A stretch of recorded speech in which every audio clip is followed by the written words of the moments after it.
만나면 좋은 친구 MBC.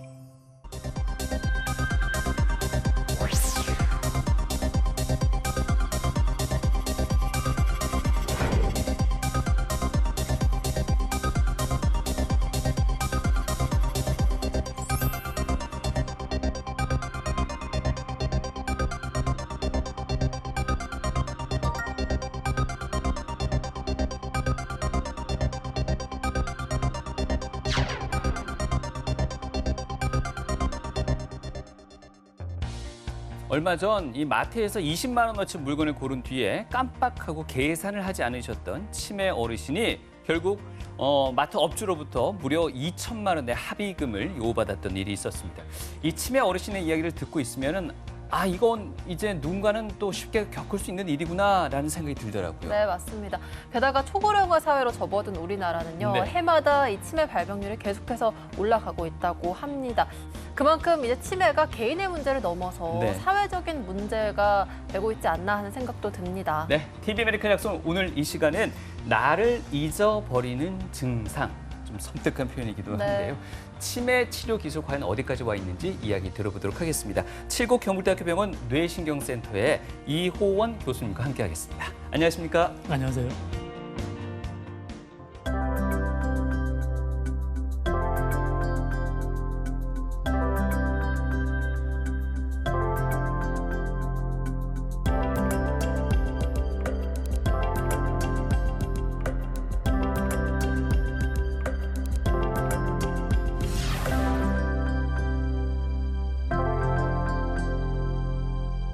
중앙치매센터예요. 2024년 보고서에 따르면 네. 2050년이 되면 우리나라 65세 이상 인구 중에 12%가 치매 환자일 가능성이 높다고 합니다. 네. 그러니까 내 가족 중에 치매 환자가 없더라도 좀 사회적으로 관심을 가지고 봐야 되는 질환이 된 것 같아요. 예, 말씀하신 게 맞습니다. 치매 환자는 더 이상 아주 드문 환자도 아니고 여기 계신 모든 분들이 또 치매 환자가 될 수도 있고 네. 예, 저를 포함하여 피해갈 수 없는 질환이 되었습니다. 이제 그런 많은 부담을 그 환자와 가족들에게만 지울 수 있는 병은 아닌 것 같습니다. 그래서 사회 속에서 함께하고 그리고 따뜻한 눈길로 그런 환자들을 사회가 보담해 준다면 치매와 환자뿐만 아니라 치매 가족들이 더 살기 좋은 세상, 그리고 우리도 나중에 치매 환자가 될지도 모르는데 좀 더 안심하면서 오늘을 살아갈 수 있는 세상이 되지 않을까 생각됩니다. 네. 네. 근데 말씀하신 그런 어떤 염려가 노년층에만 국한된 게 아닌 것 같습니다. 최근 들어서 젊은 치매도 늘어나고 있다는 보고서가 있는데요. 사실인가요? 네, 그것도 초로 치매, 예, 그렇게 얘기를 합니다. 그래서 65세 미만의 초로 치매가 전체 치매 환자의 7.7% 됩니다. 그러니까 한 7만 명 정도 된다는 예. 거죠. 네. 예, 그래서 이런 분들의 문제는 결코 젊은 나이에 치매가 적지 않고 두 번째, 아직까지 사회활동을 하셔야 되는 나이인데 사회활동을 못함으로써 경제적, 사회적 어려움을 노인 치매 환자들보다 훨씬 더 많이 겪게 되고요. 또한 내가 50대인데 벌써 치매일까? 네. 이렇게 생각하시다가 결국 중요한 치료 시기를 놓쳐버리는 안타까움도 있습니다. 그리고 국가에서도 이렇게 젊은 치매 환자들에게서의 배려는 노인 치매 환자들에 대한 배려보다는 확실히 적은 것 같습니다. 그래 우리 모두가 이런 부분에도 관심을 더욱더 가져야 될 것 같습니다.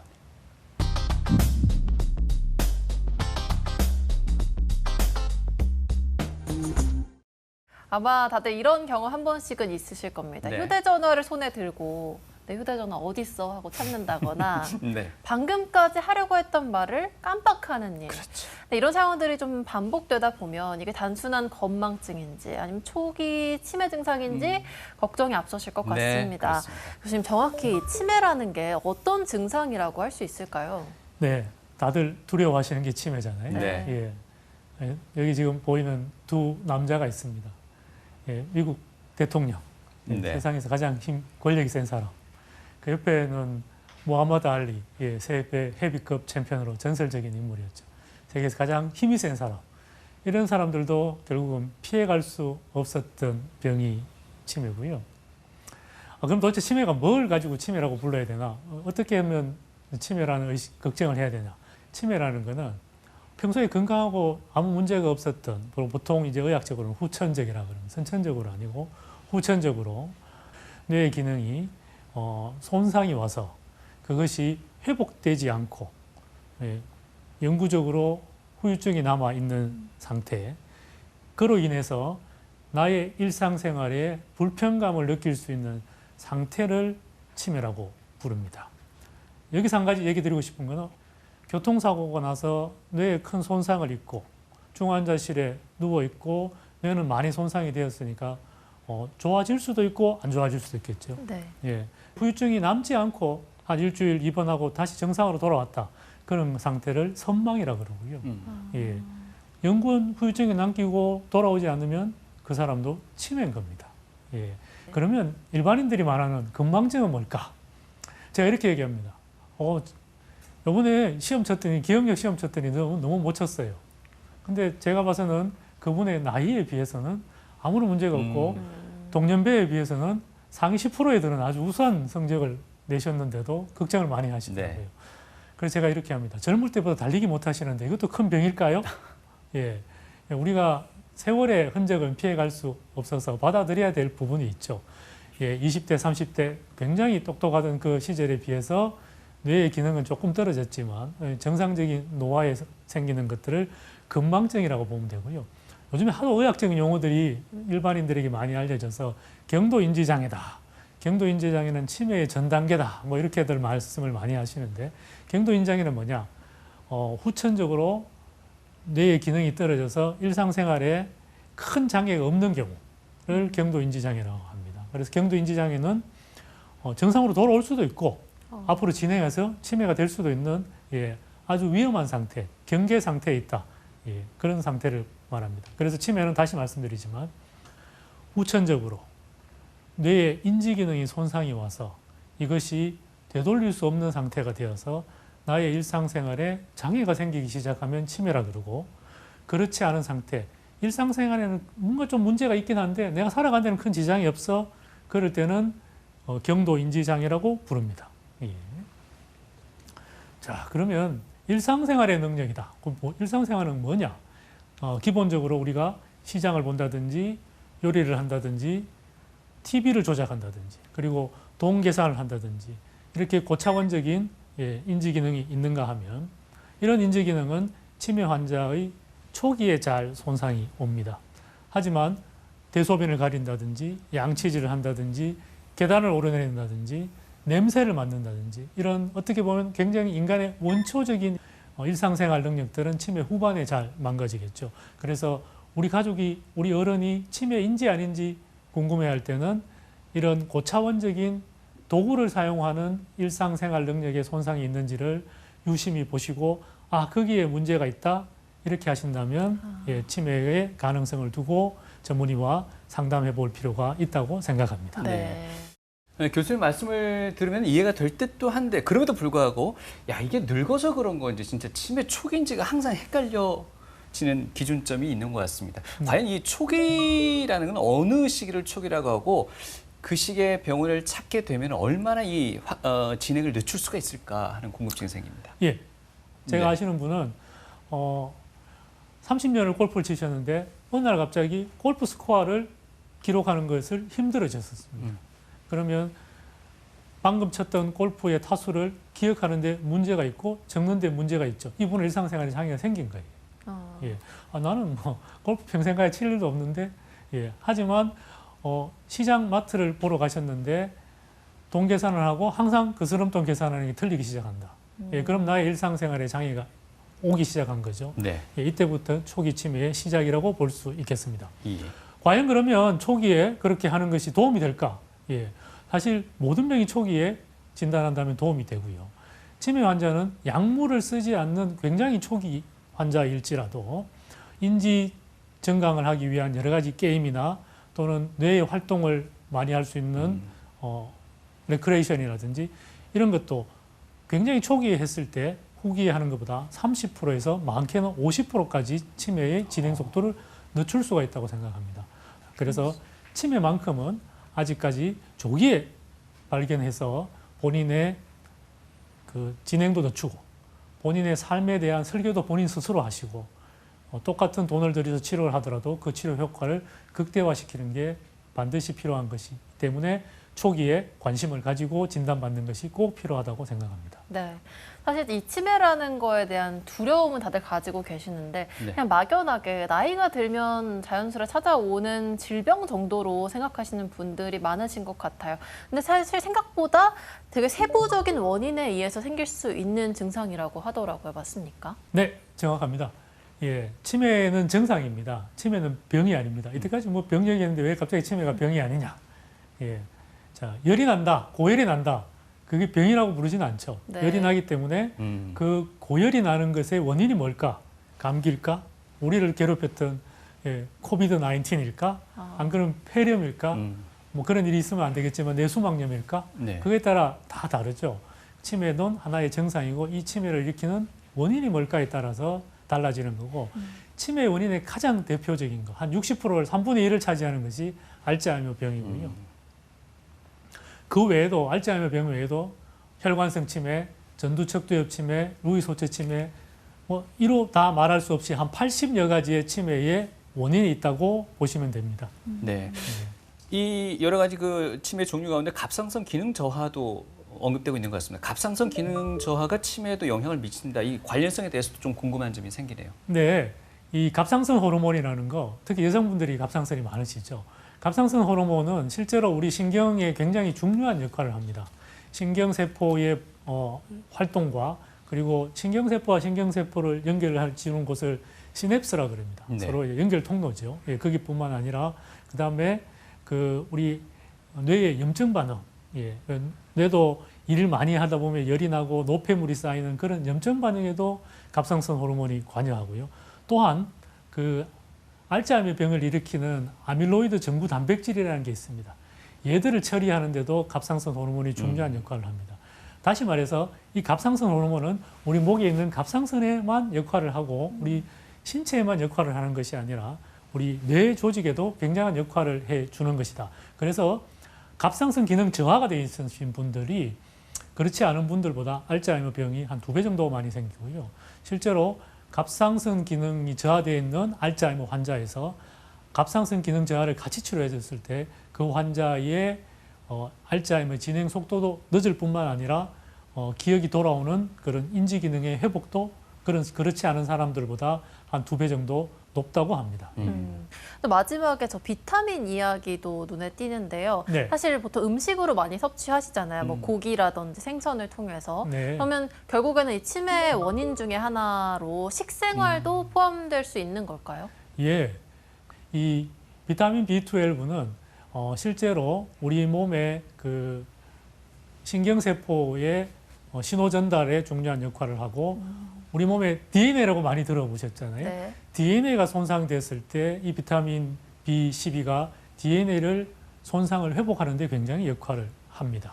예, 그래서 이 비타민 B12는 굉장히 우리 몸에 중요한 역할을 하고 뇌에도 굉장히 중요한 역할을 합니다. 또한 이 비타민 B12가 노인들에게 결핍되는 경우가 있습니다. 실제로 나이 드신 분들 중에는 이제 식욕도 저하되시고 음식물을 섭취하는 능력도 떨어지시고 그리고 이 비타민 B12가 제일 많이 들어있고 우리가 흔히 섭취하는 음식물들은 육류입니다. 그래서 아마 소화 기능이 떨어지고 그런 거에 대해서 육류 섭취가 적다 보면 또 이런 부족들이 의외로 많이 생길 수도 있습니다. 네. 그래서, 여러 가지 치매 종류에 대해서 이야기 들어봤고요. 본격적으로 치매 진단에 대해서 이야기를 이어가 보겠습니다. 치매에서 가장 중요한 증상이 인지 기능 저하라고 말씀하셨는데 인지 기능이 저하됐다 안 됐다 내지는 얼마나 저하됐다는 걸 어떤 방법을 통해서 진단하게 됩니까? 예.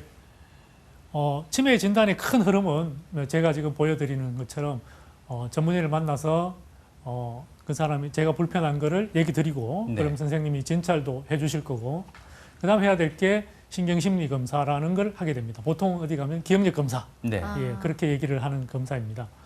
그래서 아주 대표적인 검사가 이 시계 그레이입니다. 이건 직접 집에서 한번 해보셔도 됩니다. 네. 예, 나이 드신 분이나 뇌 기능이 좀 떨어지신 분한테 제가 11시 10분이 되도록 시계를 그리고 그 안에 숫자를 적어보라고 합니다. 1부터 12까지. 당연히 시계니까 12까지 적겠죠. 그래서 위에 두 분은 뭐 조금 글씨를 예쁘게 적고 못 적고의 차이지만 문제는 없어 보입니다. 네. 네. 근데 밑에 두 분을 보면 11시 10분에다가 갖다 놓죠. 11시 50분이죠. 네. 10이라는 게 에러가 생겼죠. 그 다음에 분은 숫자도 시계와 같이 안 그리고 긴 바늘, 작은 바늘 제대로 그릴 수가 없었죠. 그러네요. 그래서 이렇게 간단한 검사 이렇게 하면 위에 분들은 100% 정상인지는 모르지만 큰 문제가 없어 보이는데 밑에 분은 거의 100% 뇌에 문제가 있다. 그 원인을 찾아봐야 하는 우리 간단한 검사도 있고요. 좀 보건소나 이런 데 가면 많이 하는 검사가 있습니다. MMSE, 인지기능 검사 뭐 이렇게 해서 보통 보건소 치매센터 안 그러면 다니시는 병원에서 한 15분, 20분 정도의 좀 더 복잡한 테스트를 해서 볼 수가 있습니다. 그리고 아주 전문적인 곳을 가면 한 2시간, 2시간 반 정도 동안에 이런 인지 기능을 테스트합니다. 자, 이거 한번 보시고요. 그래서 환자분한테 다시 앞 슬라이드로 옮기면서 그려보세요. 굉장히 복잡하고 힘들죠? 그래서 시간이 많이 걸리고 전문적인 검사일수록 정확도는 높아지고 간단한 검사일수록 정확도는 떨어집니다만은 하지만 그런 검사에서 문제가 있다는 것은 반드시 정확한 검사를 받아보는 단서가 된다고 보시면 됩니다. 네. 자, 인지기능 검사는 이렇게죠. 아까처럼 대학을 나온 사람 이런 분이 여기 만점이 30점인데 그분이 26점을 맞았다. 그거는 문제가 있는 겁니다. 하지만 나는 겨우 이제 초등학교 1학년 마치고 6.25 전쟁이 나서 그런 배워본 적도 없고 한데 그분이 20점 맞았다? 거의 정상입니다.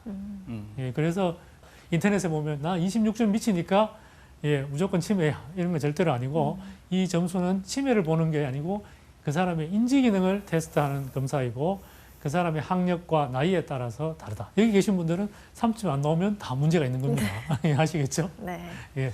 어쨌든 앞서 보여주셨던 그 그림을 다시 또 기억하고 그려야 된다는 부분에 있어서는 상당히 좀 충격적인데요. 아까 그림요. 그래서 이건 시공간 능력을 보는 건데 이런 것들을 쉽게 외울 수 있는 방법을 못 동원하게 만들어서 그 사람의 시공간 능력을 학력이 아주 높은 사람도 정확하게 보려고 하는 테스트고 절대로 만점이 나오지 않습니다. 저도 만점 나오지 않습니다. 그렇습니까? 걱정 안 하셔도 됩니다. 이 점수가 사실 절대적인 그 치매 기준이 될 수는 없는 거지만 그래도 이 검사를 통해서 치매가 아닐까 하고 의심은 할 수 있는 거잖아요. 네, 맞습니다. 그러면 좀 더 정확한 검사가 동반이 돼야 치매라는 증상을 판정을 내릴 수 있지 않을까 싶은데 그 이후의 검사들은 어떻게 진행될까요? 대부분 이제 머리 가시면 요즘은 뭐 MRI나 CT를 찍게 됩니다. 뇌 안에 무슨 문제가 있을까? 그래서 요즘은 좀 덜 하시는데 사진을 찍어서 이 머리에 정상 뇌는 이 우리 기억하는 뇌세포가 아주 충실하게 잘 있는데 치매가 오면 그 기억세포가 작아진다. 이렇게 걱정하시면서 오시는 분이 많습니다. 그럼 저는 딱 한마디로 얘기를 드립니다. 키가 몇 센치부터 정상일까요? 분명히 이런 것은 학술적인 얘기입니다. 뇌가 튼튼하던 사람이 뇌가 작아졌다. 그 전보다 작아져야 되는 거지. 키가 160인 사람이 지금도 160이면 작아진 건 아니죠. 단지 다른 사람보다 작을 뿐이죠. 그래서 이런 걸 사실은 보려고 MRI를 찍는 건 아니고요. MRI 찍는 거는 보시면 제일 왼쪽 변에부터 있는 것은 뇌경색, 머리에 중풍이 왔다. 중간 부분은 머리에 뇌 종양이 생겼다. 제일 오른쪽은 머리에 뇌척수의 하얀 부분이 굉장히 많이 늘어나서 물이 많이 차서 뇌수종이 되었다. 이런 뇌의 구조적인 변화를 보기 위해서 영상을 찍게 됩니다. 그 다음에 해야 될 일이 일반 병원에서는 좀 드물지만 대학병원이나 이런 전문 병원에서는 뇌가 진짜 얼마나 활동을 잘하는 걸 볼 수 있는 페트 영상을 찍을 수가 있습니다. 페트 영상은 머리에 머리 세포도 먹어야 살잖아요. 그래서 그 먹는 영양분이 포도당입니다. 포도당을 얼마나 뇌세포가 잘 먹느냐를 보는 건데 위에 세포는 빨갛게 아주 잘 먹고 있습니다. 뇌세포가 건강하다는 거죠. 밑에 세포는 알츠하이머병 환자인데 이제 세포가 병이 들어서 잘 안 먹죠. 뭐 이렇게 볼 수도 있고요. 이거보다 조금 더 진보된 것들이 알츠하이머의 원인 물질이 뒤에 제가 설명드리겠지만 아밀로이드라는 원인 물질입니다. 이 원인 물질이 얼마나 잘 많이 들어있나를 이제는 직접 페트로 찍어볼 수가 있습니다. 그래서 알츠하이머 뇌 환자의 페트는 굉장히 그런 아밀로이드 물질들이 많이 차 있고 정상인 환자는 별로 없습니다. 이걸 통해서 펩트 영상을 찍을 수도 있고요. 네. 예, 그렇습니다. 전체 치매 환자의 한 70-80%가 말씀하신 이 알츠하이머병이라고 하는데 네. 실제 알츠하이머병은 어떤 병인지 좀 자세하게 설명 부탁드릴까요? 네. 이 알츠하이머병은 벌써 한 200년 전에 옆에 계신 저기 알로이스 알츠하이머라는 의사가 자기의 환자 아우구스트 D라는 환자를 돌아가시면서 이제 우리한테 알려준 병입니다. 예. 그래서 본인 이름이에요. 네. 네. 예, 저는 절대로 제 이름 따서 병명 짓지 않을 것 같은데 어쨌든 옛날에 그렇게 본인 이름을 따서 지었고요. 그래서 이 병은 머리에 그 이상 노화 단백질, 그 단백질의 이름은 그 아밀로이드와 타우 단백질이라는 어떻게 보면 머리에 노폐 물질들이죠. 네. 이런 것들이 노폐 물질이 있으면 모든 환경이 좋지 않잖아요. 그 속에서 내 세포가 서서히 죽어가면서 생기는 병이고, 그럼 왜 이 사람들은 기억이 먼저 떨어지냐면 머리에 척두엽이라는 곳이 기억을 담당하는 곳인데 거기에서부터 노폐물이 쌓이기 시작해서 기억이 서서히 떨어지고 시간이 지나면 방향 감각도 떨어지고 언어 장애도 오고 그다음 판단력도 떨어지는 이렇게 점점점 진행되는 병이라고 볼 수 있습니다. 그 뇌의 환경이 좋지 않으면 전체적으로 보면 뇌가 저렇게 왼쪽 뇌처럼 충실해야 되는데 내 세포들이 많이 죽어가면 뇌가 작아지는 거죠. 예, 그래서 영상을 찍어 오셔서 내가 이거 작아진 거 아니야? 예, 그건 작아져야 되는 거죠. 작아졌다는 건 저번보다 지금이 작아진 거고 이렇게 시간이 지나면 되고, 그러면 어떤 증상들이 생기느냐 하면 알츠하이머 환자들은 처음에는 굉장히 잘 잊어버립니다. 기억을 담당하는 곳에 저런 노화 물질들이 먼저 쌓이기 시작하니까요. 그 다음에는 길 찾는 능력도 떨어지고 점점점 심해지면 잘 보던 사람들 이름도 생각 안 나고 얼굴도 잊어버리는 그런 경우가 생기기 시작합니다.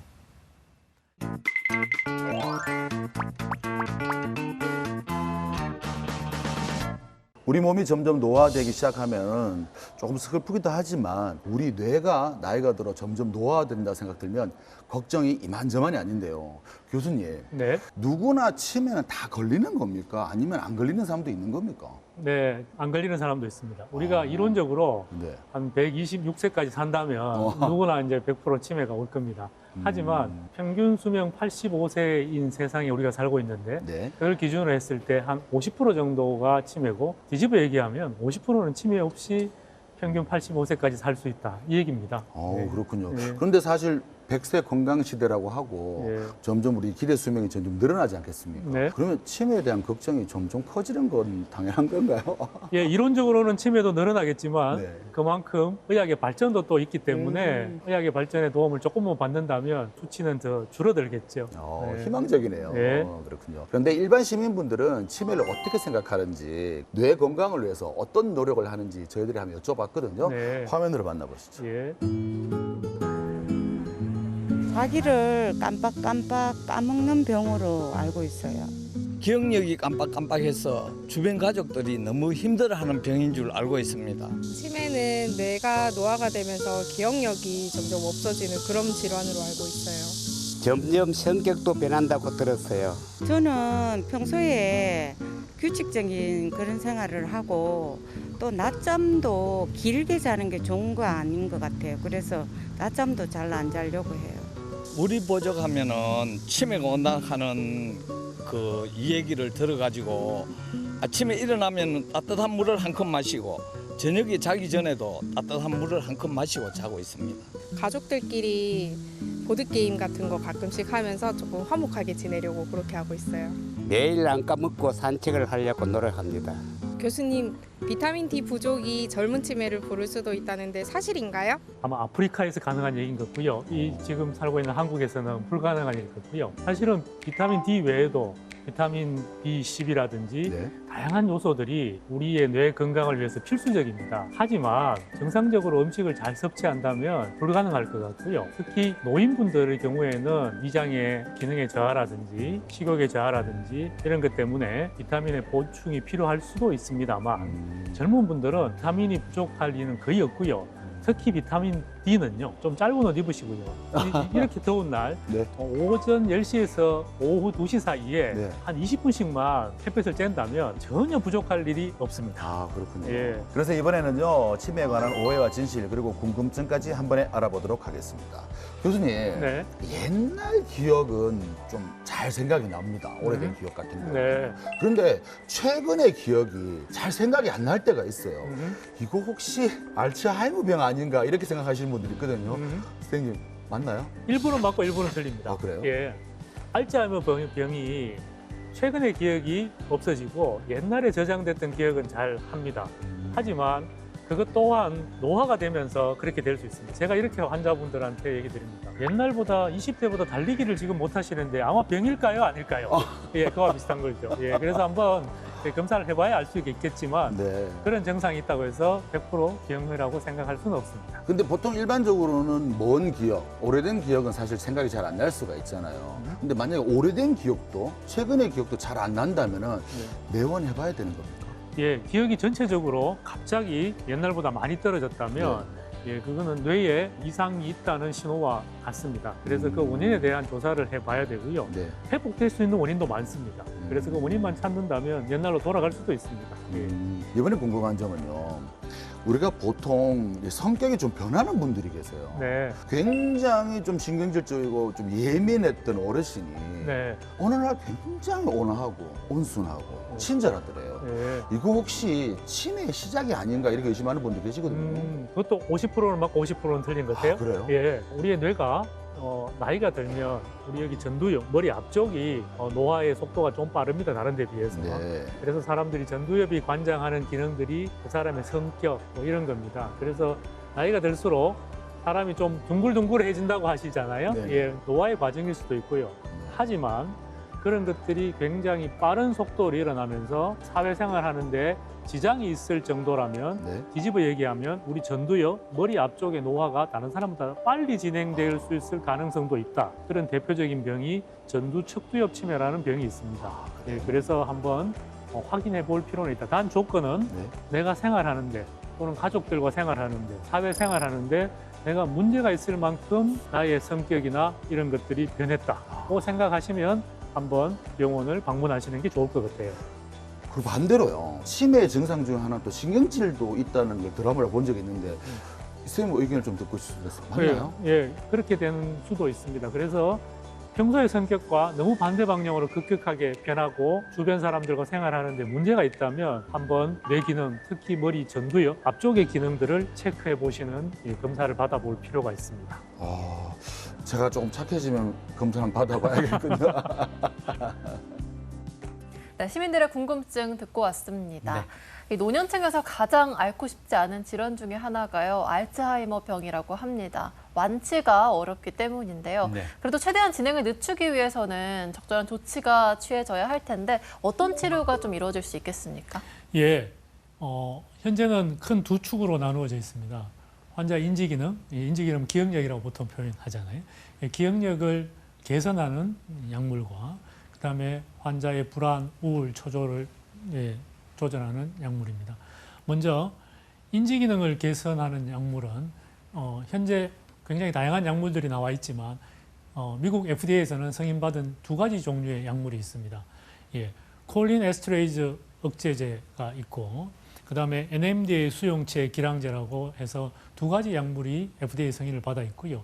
굉장히 다양한 회사에서 이 종류의 약물들을 출시하고 있습니다. 하지만 이 약물들은 증상을 완화시키는 겁니다. 제가 이렇게 표현합니다. 무릎 관절이 안 좋은데 진통제를 드시면, 관절약을 드시면 관절이 젊어질까요?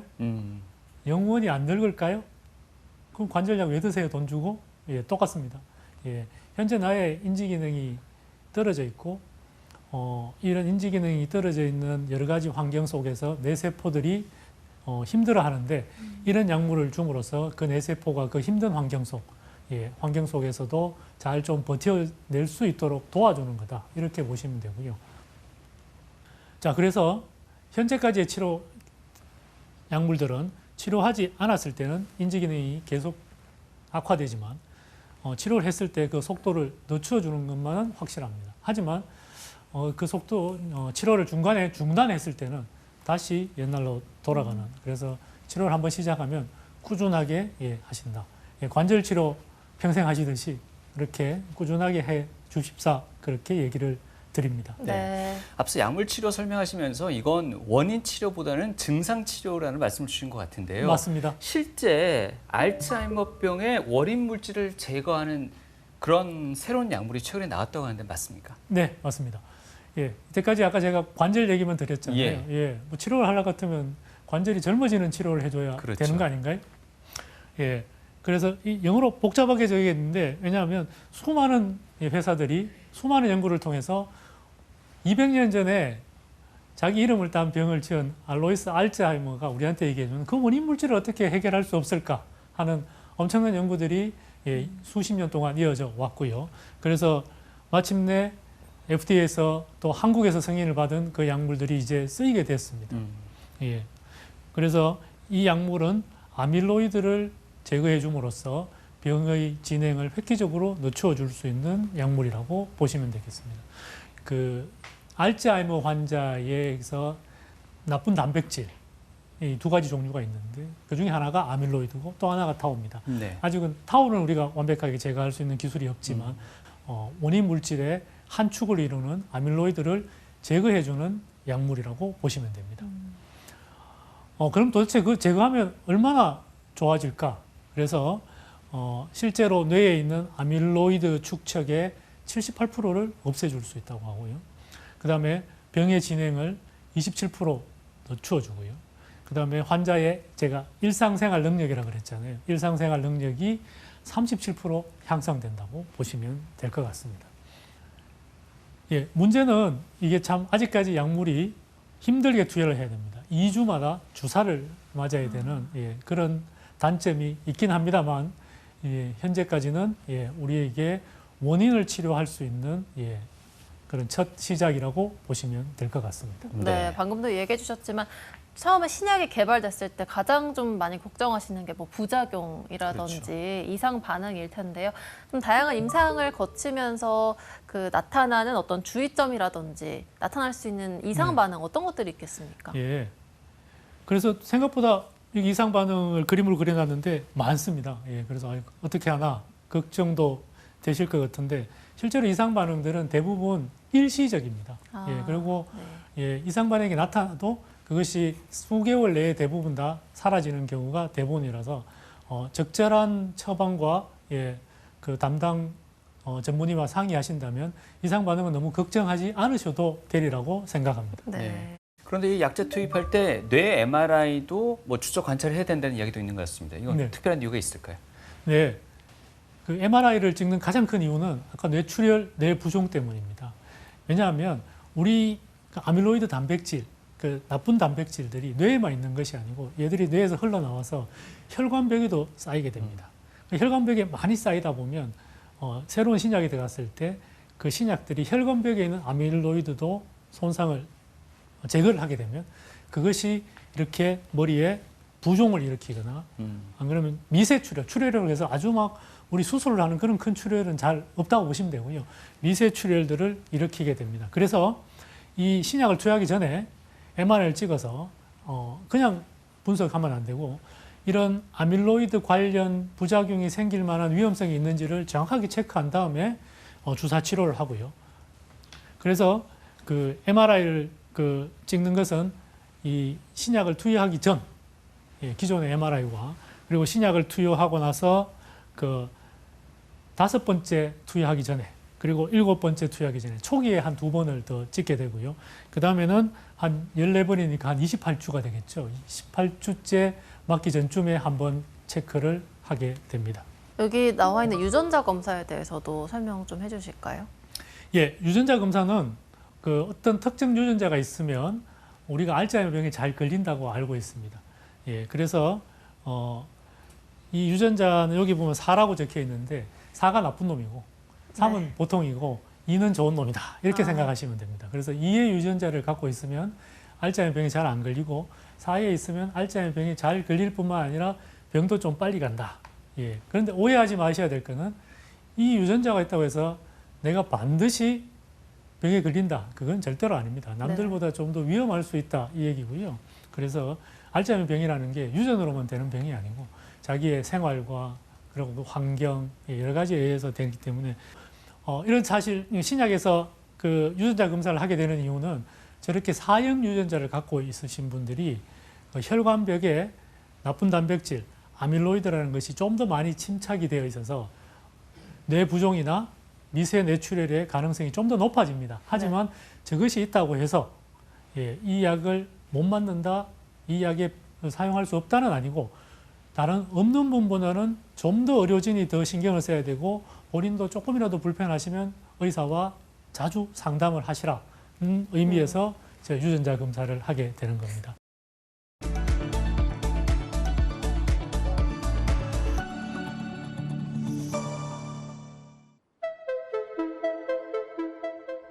노년층이 가장 두려워하는 치매.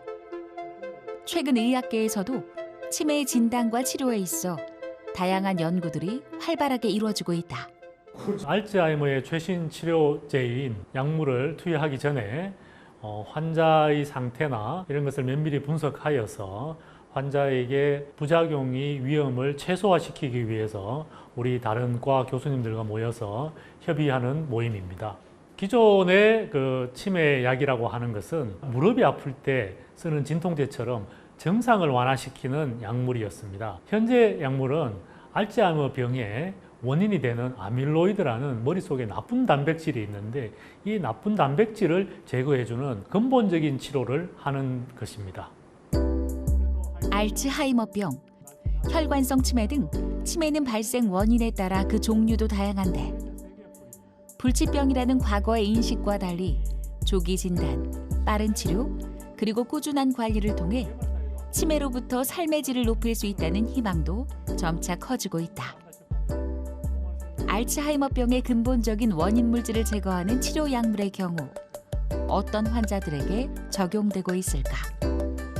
치매의 원인은 한 80가지 된다고 합니다. 그 중에서 치매의 한 60%를 차지하는 알츠하이머 환자들이 이 치료법의 혜택을 볼 수가 있습니다. 하지만 알츠하이머 환자 중에서도 알츠하이머 병의 굉장히 초기 상태에서만 이 약이 효과가 있다고 현재 밝혀져 있습니다. 왜냐하면 뇌세포가 이미 많이 손상된 경우에는 그 뇌세포를 힘들게 하는 나쁜 단백질을 제거하더라도 죽은 뇌세포가 다시 살아날 수가 없기 때문에 가능하면 초기에 해야만이 이 약물의 효과와 부작용을 최소화할 수 있다고 합니다. 현재 저희 병원에서는 한 20여 명의 환자들이 이제 치료를 시작하고 있습니다. 이걸 맞아서 무릎에 관절이 안 아프듯이 내일부터 갑자기 똑똑해져요. 이렇지는 않습니다. 그래서 이 약을 한 1년 6개월 정도 꾸준하게 맞았을 때 맞지 않았을 때보다 병의 진행 과정을 30% 정도 늦출 수 있다고 합니다. 100세 시대, 건강한 노년의 삶을 방해하는 치매. 이해하고 대비해야 극복할 수 있다.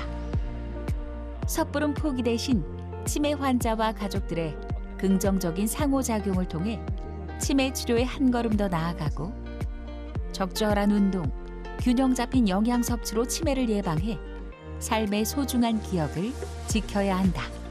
치매, 특히 알츠하이머 병은 향후 5년에서 10년 이후에는 알츠하이머 병을 우리가 없앨 수는 없을 것 같습니다. 하지만 그 알츠하이머 병이 더 이상 나의 나머지 여생을 괴롭히지 않는 알츠하이머 병과 함께 춤을 이렇게 얘기해도 될 정도의 세상이 오지 않을까 생각합니다.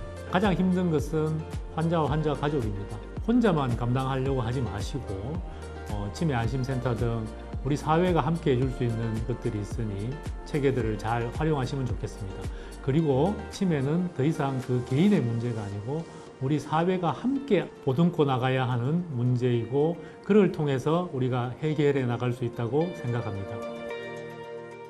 네, 계속해서 치매 증상을 유발할 수 있는 다양한 질환들 살펴보도록 하겠습니다. 네. 먼저 고혈압, 당뇨, 고지혈증 같은 이 대사증후군의 경우에도 치매 위험성을 높인다고 합니다. 여기에 대해서 설명 들어볼까요? 네. 가장 중요하게 그것이 알츠하이머 병들을 유발하는 요인이기도 하지만 고혈압, 당뇨, 콜레스테롤 제일 겁나는 게 뇌졸중이잖아요. 심장병이고.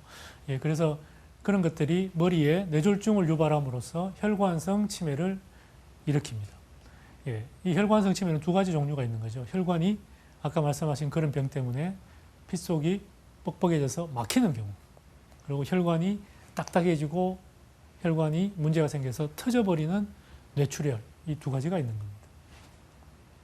하지만 다행스럽게도 이 혈관성 치매는 아까 말씀하신 그런 병들, 대사성 질환을 아주 철저히 조절하고, 예, 그리고 본인의 식습관 생활을 잘 하시고 뇌졸중의 치료를 잘 하시고 치매 치료를 병행하신다면 더 이상 진행하지 않고 그 상태에서 머물러 있게 할 수 있는 거기 때문에 이런 혈관성 치매가 전체 치매의 한 30% 됩니다. 그래서 조기에 진단하시는 게 무엇보다 중요한 치매가 혈관성 치매라고 얘기 드릴 수 있겠습니다. 네. 실제 이런 환자분이 계신지는 모르겠습니다만 순했던 분이요. 짜증도 많이 내고 좀 공격적으로 변하기도 하고 먹는 것도 잘 조절하지 못하십니다. 그런데 기억력은 아주 또렷하십니다. 네. 그래서 그냥 이분을 치매라고 생각하기는 쉽지 않거든요. 네. 예, 이런 분 또한 치매 증상이라고 봐야 되나요? 예, 유명한 일화가 있습니다. 미국에 벌써 한 십수년 전에 펜타곤 장성입니다. 아주 스마트하고 펜타곤 장성이 되면 굉장히 스마트하게 전 세계를 군사력을 관장하는 분이니까. 그런데 어느 날부터 성격이 너무 난폭해져가지고 도저히 통제가 안 될 정도가 되었습니다.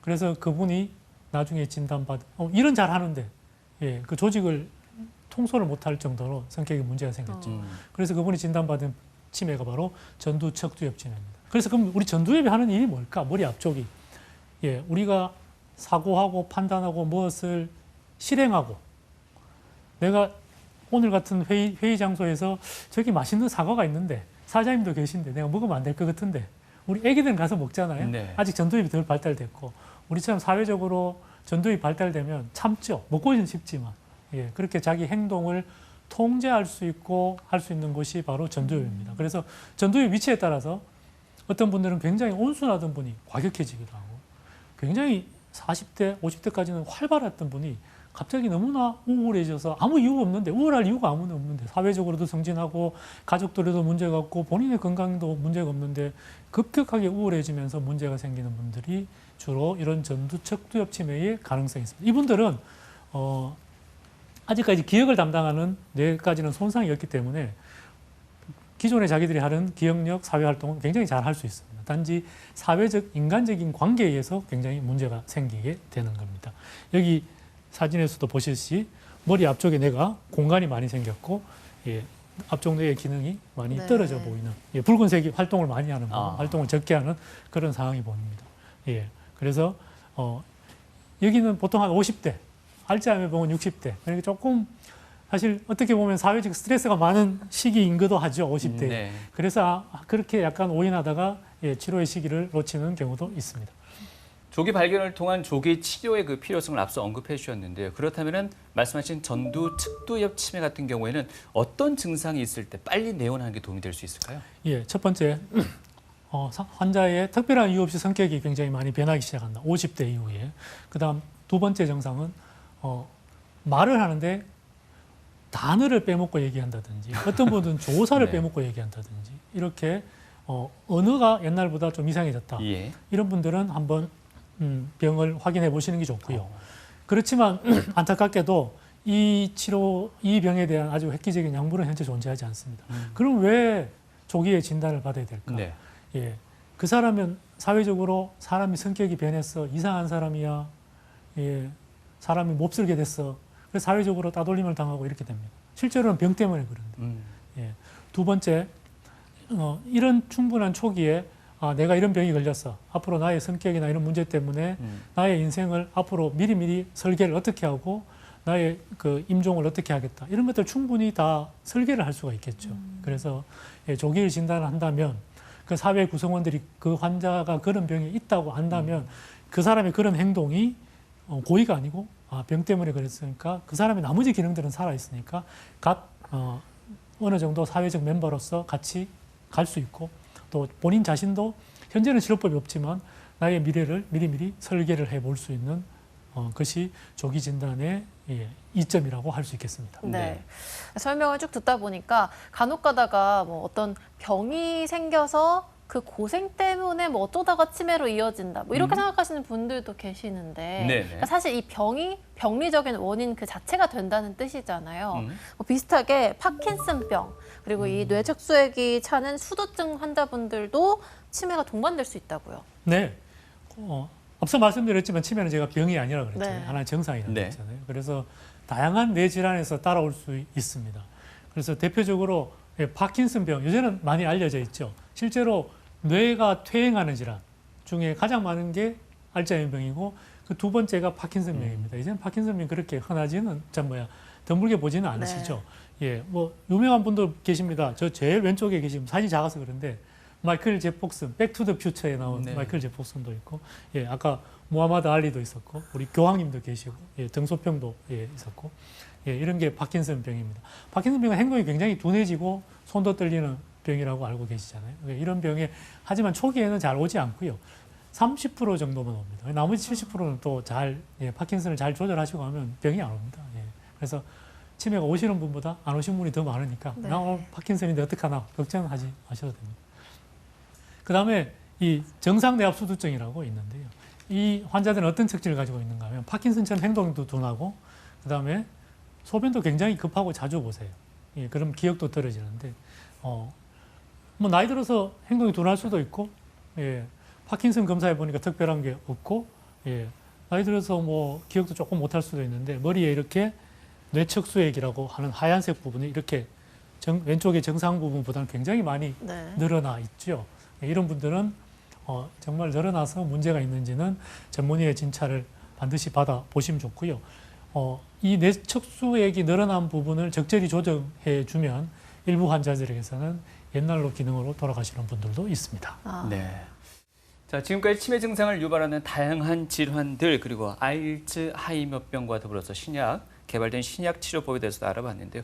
앞서 말씀하셨습니다. 2050년이면 65세 이상 어르신의 12%가 네, 맞습니다. 치매를 앓을 가능성이 있다고도 말씀하셨는데요. 치매를 예방하고 또 대처할 수 있는 최선책은 무엇인지 한번 여쭤보겠습니다. 네. 다시 기본으로 돌아가는 게 가장 네. 중요할 것 같습니다. 예, 결국은 다양한 종류의 치매를 일으키는 병들이 있는데 대부분은 고혈압, 당뇨, 콜레스테롤을 조정하시면 그 병의 발생이 현저히 줄어든다는 것은 인간들이 수십 년 동안 모아온 데이터로 증명이 되어 있습니다. 네. 예, 그래서 저기에 가장 본인들의 노력과 투자를 하시는 것이 가장 좋고요. 그다음에 규칙적으로 운동하시고 건강한 식생활 하시고 그리고 적극적인 생활 자세 그리고 스트레스 피하시고요. 예, 그런 것이 가장 좋은 치매를 가까이 하지 않을 수 있는 방법이라고 생각합니다. 네.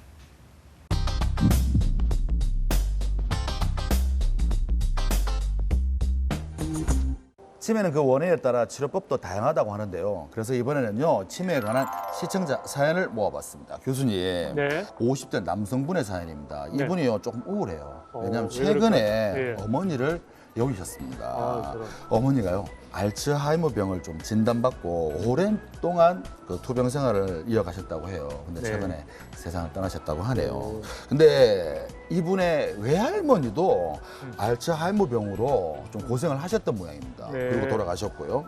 그 생전에 어머니께서도 본인의 어머니가 알츠하이머고 본인도 알츠하이머고 하니까 좀 걱정이 많았던 모양입니다. 어머니와 외할머니 모두 알츠하이머병으로 돌아가시고 나니 주변에서 이런 말을 한답니다. 너도 네. 알츠하이머병을 미리 대비해야 된다.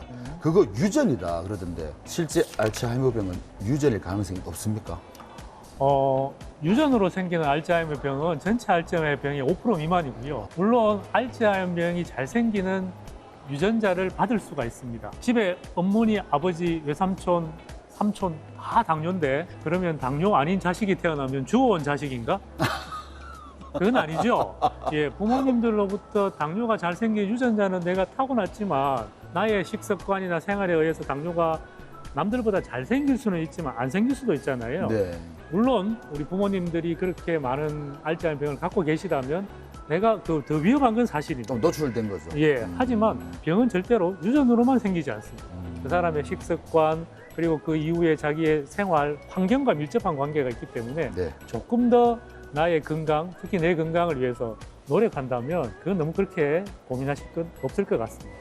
그럼 알츠하이머 병의 원인은 가장 큰 게 뭔가요? 예, 바로 환경입니다. 식습관 이런 게 훨씬 중요하다는 겁니다. 그게 알츠하이머 병도 포함이 된다. 똑같이 적용이 됩니다. 아, 그렇군요. 네. 그래도 이분은 조금 이렇게 노출되어 있고 가족 이력이 있다 보니까 네. 검사를 미리 좀 받아보는 건 괜찮겠죠? 아니요. 아, 그것도 아닙니까? 예, 아무 증상이 없는데 네. 예, 돈을 쓸 필요는 없고요. 예, 나의 생활 환경과 식습관에 돈을 쓰는 게 더 건강하게. 중요할 것 같아요. 더. 예. 제가 너무 이런 말 걱정하지 합니다. 마라. 환자분들한테 혹시 집에 갈 때 교통사고 날까 싶어서 어떻게 가세요? 그 어. 집에 계시는 게 더 편하지 않으세요? 예, 그냥 쓸데없는 걱정이라는 겁니다. 이분은 그래도 좀 마음이 좀 놓인 것 같습니다. 예. 네. 이번 사연은요, 치매 어르신을 간병 중인 가족의 사연입니다. 최근 들어 어르신께서 점점 치매 증상이 좀 심해지셨대요. 급기야 지금 자식들의 얼굴도 잘 기억 못 하시고 대화도 굉장히 지금 어려운 상태라고 합니다. 그런데 이분이 약물은 계속 복용하고 계신다고 하네요. 네. 주변에서는 중등도 심한 치매는 수술적 치료로도 호전을 할 수 있다, 호전을 기대해 볼 수 있다 이런다는데 사실인가요? 예, 많은 맞고 많은 틀린 것 같아요, 이것도. 이것도요? 네. 그래서 치매를 일으키는 종류에 따라서 정상 뇌압 수두증이나 이런 것들은 꼭 수술이 아니더라도 시술을 하더라도 환자의 증상이 조금 완화되는 경우가 있습니다. 하지만 네. 우리가 일반 사람들이 느낄 만큼 많이 좋아지는 것을 바란다면 네. 이런 것들도 조기에 진단해서 조기에 시술을 하든지 수술을 하는 것이 효과가 있지. 지금 이렇게 이제 좀 심각한 뇌가 상황까지. 세포가 많이 손상이 된 상태에서는 그 원인을 제거해도 돌이킬 수 없다. 어쨌든 모든 병은 초기에 치료하는 게 가장 중요하겠지만 네, 특히나 이분 같은 경우에는 좀 너무 좀 지났으니까. 네. 근데 좀 더디게 갈 수도 예, 있나요? 일단은 그 약물 치료는 계속 하셔야 치매가 심해져도 기본적인 치매 약물을 써주면 그분이 그런 상태에서도 조금 더 편하게 느낄 수 있다. 예, 그래서 끝까지 약물을 써주는 게 맞다. 예, 그렇게 봅니다. 그래도 약물은 계속 복용하시면서 예. 끝까지 함께 좋은 시간 가졌으면 하는 바람입니다. 네. 이번 사연은요, 평소 혈압이 높은 60대 어머니의 사연입니다. 네. 이분이요, 고혈압, 고지혈증을 앓고 있어서 건강관리에 좀 각별히 신경을 많이 쓰는 편이라고 합니다. 그런데 이분의 친구분이요, 고혈압을 좀 오랫동안 앓았던 모양입니다. 그래서 네. 최근에 혈관성 치매를 진단받았다고 해요. 그러니까 본인이 더 걱정되는 거예요. 본인도 이제 고혈압 진단을 받았으니까. 그래도 혈관성 치매는 알츠하이머 병이랑 다르게 완치를 기대할 수 있는 건지. 이런 겁니다. 혈관성 치매는 다른 말로 얘기하면 뇌졸중입니다. 뇌졸중을 잘 예방하면 혈관성 치매는 안 올 수 있고요. 두 번째, 혈관성 치매가 왔더라도 그것을 예전으로 돌릴 수는 없지만 알츠하이머 병은 아직도 우리가 진행 속도를 늦출 뿐이지 진행을 안 하게 할 수는 없거든요. 하지만 혈관성 치매는 우리 혈관 전문가들과 혈관에 대해서 잘 치료한다면 병의 진행을 멈추게 할 수 있는 아주 중요한 요소라고 합니다. 그렇군요. TV 메디컬 약순 오늘 이 시간 치매의 원인 질환과 또 최신 치료법까지 알아봤습니다. 교수님 끝으로 우리 시청자 여러분께 좀 당부의 말씀 주실까요? 네, 치매라는 병은 단순히 기억을 잃어버리는 병이 아니라 그 사람의 인생과 가족들의 삶도 힘들게 하는 병입니다. 이런 병을 정복하기 위해서 많은 연구자들과 의료진이 밤낮으로 연구하고 있고 이제 조금씩 혁신적인 신약들이 나오고 있습니다. 그리고 이러한 분들을 위해서 그 가족들의 고통을 사회가 조금씩 감내한다면 우리는 머지않아 치매를 극복하고 함께 즐겁게 살 수 있는 세상이 오리라고 생각합니다. 네, 감사합니다. 좋은 말씀 고맙습니다. 치매 환자의 가족들은요, 치매 환자를 돌보는 과정에서 많은 심리적인 고통을 겪게 됩니다. 네. 왜 우리에게 이런 일이 생겼을까 하면서 혼자서 자책하지 마시고요. 우리 사회에도, 우리 지역에도 치매 안심센터라고 해서 네. 그 치매 환자들을 위한 다양한 프로그램이 마련이 되어 있으니까 우리 사회와 함께 이겨내셨으면 좋겠습니다. 네, 새로운 치료의 길도 서서히 열리고 있습니다. 환자분들께 도움이 됐으면 좋겠고요. 무엇보다도 가족의 관심이 조기 발견의 가능성을 높일 수 있다는 것 잊지 마시기 바랍니다. 자, 오늘 도움 말씀 주신 분은요, 칠곡경북대학교 병원 뇌신경센터의 이호원 교수님이셨습니다. 말씀 고맙습니다. 네, 감사합니다.